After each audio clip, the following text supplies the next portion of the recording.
Lecture coranique, prières et invocations à Allah ont marqué la commémoration de la naissance du prophète Mohammed à la grande mosquée de la Riviera Golf. Chaque année, un thème est retenu pour édifier les musulmans dans leur comportement de tous les jours. Pour cette édition, l'imam Aboubakar Diaby, à travers la thématique « La place de la discipline dans la construction d'une société équilibrée », a demandé aux fidèles musulmans d'être des hommes disciplinés dans leur domaine d'activité. Si nous sommes en groupe et que nous ne sommes pas organisés, nous ne serons jamais une société équilibrée. Si nous sommes en groupe, que nous sommes organisés, mais l'organisation n'a pas atteint jusqu'au respect des règles que nous nous sommes fixées, nous ne serons pas une société équilibrée. Chacun doit jouer son rôle afin d'aboutir à cela.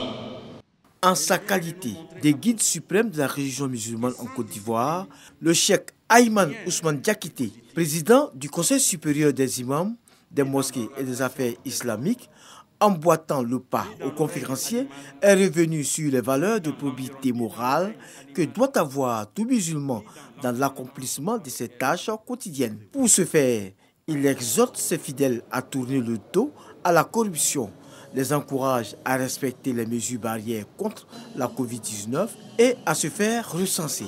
Dans le cadre de la lutte contre la maladie à coronavirus, je voudrais exhorter tous et chacun à s'approprier la gravité de cette pandémie, fidèle à notre souci de moralisation des mœurs dans notre société, et notamment dans ces aspects liés à la corruption sous toutes ses formes. Nous profitons de l'occasion de la thématique de ce jour pour exprimer à son Excellence, Monsieur le Président de la République, Al-Hajj Alassane Ouattara, notre soutien total dans les actes qu'il pose allant dans ce sens en général, mais aussi et surtout dans ce qu'il est convenu dorénavant d'appeler l'opération main propre en particulier. Notre souhait est de voir ces actions salutaires s'installer dans la durée afin de produire les résultats escomptés. Le ministre d'État, ministre de la Défense, Téné Birahima Ouattara, a représenté le président de la République, El-Hadj Alassane Ouattara, à cette cérémonie importante pour la communauté musulmane. Il était accompagné par le ministre de l'Intérieur et de la Sécurité, Vagondo Djomandé, qui délivre le message du chef de l'État.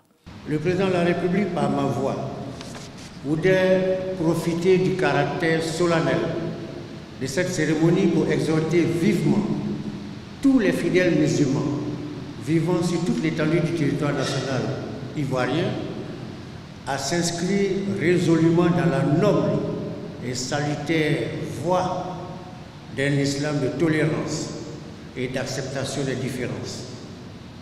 Face aux menaces terroristes et aux attaques des djihadistes, fossoyeurs de la paix, mais aussi fossoyeurs de l'islam, nous avons le devoir de conjuguer nos efforts en vue de combattre cet ennemi commun et garantir ainsi la stabilité politique, sans laquelle aucun développement ne serait possible. La Côte d'Ivoire a toujours été un havre de paix.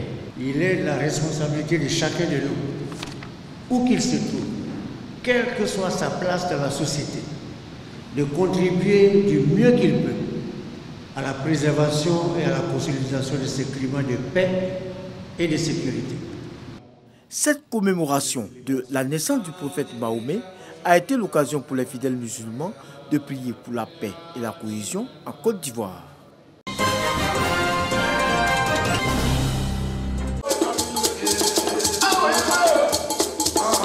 La 5e édition de Mona Festival est lancée.